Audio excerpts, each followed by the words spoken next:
Senior journalist TV5 మూర్తి మీద case నమోదైంది. Telangana high court ఆదేశాలతో పోలీసులు తెలంగాణలో కేసు నమోదు చేశారు. చాలా తీవ్రమైన అభియోగాల మీద ఆయన మీద కేసు నమోదైంది. ఫోన్ ట్యాపింగ్, అనధికారిక నిఘా కెమెరాలను ఏర్పాటు చేయడం, ప్రైవేట్ వీడియోలను చూపెట్టి బ్లాక్ మెయిల్ చేయడం, గోప్యతకు భంగం కలిగించడం, కుట్రపూరితమైన ఆలోచనలు చేయడం, పరువుకు భంగం కలిగేలాగా వ్యవహరించడం వంటి అభియోగాల మీద ఆయన మీద కేసు నమోదు చేశారు.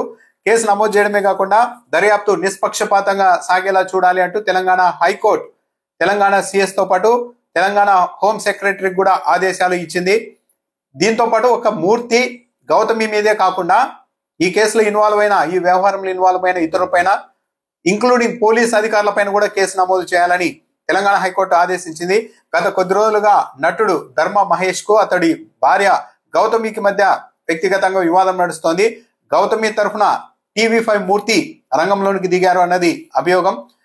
తన భార్య గౌతమితో కలిసి మూర్తి తమకు వ్యతిరేకంగా కుట్రలు చేస్తూ ఉన్నారు. అక్రమ మార్గంలో నిఘా ఏర్పాటు చేసి ఫోన్ ట్యాపింగ్ల ద్వారా ఆడియోలు రికార్డ్ చేశారు. కొన్ని వీడియోలు, ప్రైవేట్ వీడియోలు కూడా చిత్రీకరించారు. వాటిని చూపెట్టి ఇప్పుడు తమను బ్లాక్ మెయిల్ చేస్తున్నారు. 10 కోట్ల రూపాయలు ఇవ్వకపోతే వాటన్నింటినీ టీవీ5 లో ప్రసారం చేస్తాం, సోషల్ మీడియాలో పెడతామంటూ మూర్తి తమను బ్లాక్ మెయిల్ చేస్తున్నారంటూ ధర్మ మహేష్ ఫిర్యాదు చేశారు. తెలంగాణ హైకోర్టుకు ఆశ్రయించారు. కేసు నమోదుకు ఆదేశాలు ఇవ్వాలని. హైకోర్టు ఆదేశాలకు అనుగుణంగానే ఇప్పుడు పోలీసులు ఈ సెక్షన్ల మీద కేసు నమోదు చేశారు. 10 కోట్ల రూపాయలు ఇస్తే ఫర్దర్ గా ఈ వీడియోని ప్రసారం చేయకుండా ఇంతటితో ఆపేస్తాం, లేకుంటే మీ మొత్తం పరువు తీస్తామంటూ మూర్తి బెదిరిస్తున్నారని ధర్మ మహేష్ తన ఫిర్యాదులో చెప్పారు. మీ నాన్న వ్యాపారాన్ని నాశనం చేస్తాం, నీ సినీ జీవితాన్ని కూడా నాశనం చేస్తా, పెళ్లి కాని చెల్లి ఉంది కదా, ఆమెకు కూడా ఇబ్బందులు తప్పవు, ఈ ప్రైవేట్ వీడియోలన్నీ బయటకు వస్తే మీ చెల్లికి వివాహం కూడా కాదు అంటూ మూర్తి బెదిరిస్తూ ఉన్నారని కూడా ధర్మ మహేష్ ఫిర్యాదు చేశారు. సెప్టెంబర్ 26న మధ్యాహ్నం 2:30కు నేరుగా మూర్తి తరఫున రవి అనే వ్యక్తి మా ఇంటికి వచ్చారు. ఆ సమయంలో నేరుగా అప్పటికప్పుడు వాట్సాప్ లో మూర్తికి గౌతమికి ఫోన్ కలిపి తన తండ్రితో మాట్లాడించారు. ఆ సమయంలో నేరుగా 10 కోట్ల రూపాయలు ఇస్తే ఇంతటితో వదిలేస్తాం, లేకుంటే 10 కోట్ల రూపాయలు ఇవ్వని పక్షంలో కనీసం వ్యాపారంలో యాజమాన్య హక్కులను ఇవ్వాలి, లేకుంటే మీ పరువు మొత్తం తీస్తామంటూ మూర్తి బెదిరించారని కూడా ధర్మ మహేష్ చెప్తూ ఉన్నారు. తన ఇంటిని కూడా మిస్యూజ్ చేశారు అంటే ధర్మ మహేష్ కు సంబంధించిన ఇంటిలో మూర్తి ఉండడాన్ని కూడా ఆయన ప్రస్తావిస్తూ ఉన్నారు.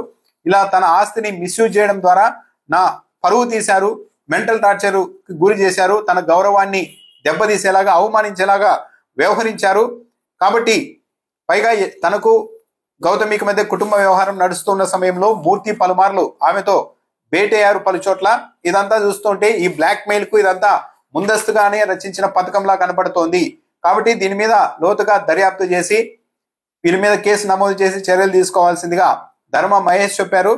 అందుకు అనుగుణంగానే తెలంగాణ హైకోర్టు ఆదేశాలు ఇవ్వడంతో పోలీసులు కూడా కేసు నమోదు చేశారు. మరి ఇది ఎంతవరకు వెళ్తుంది అన్నది చూడాలి.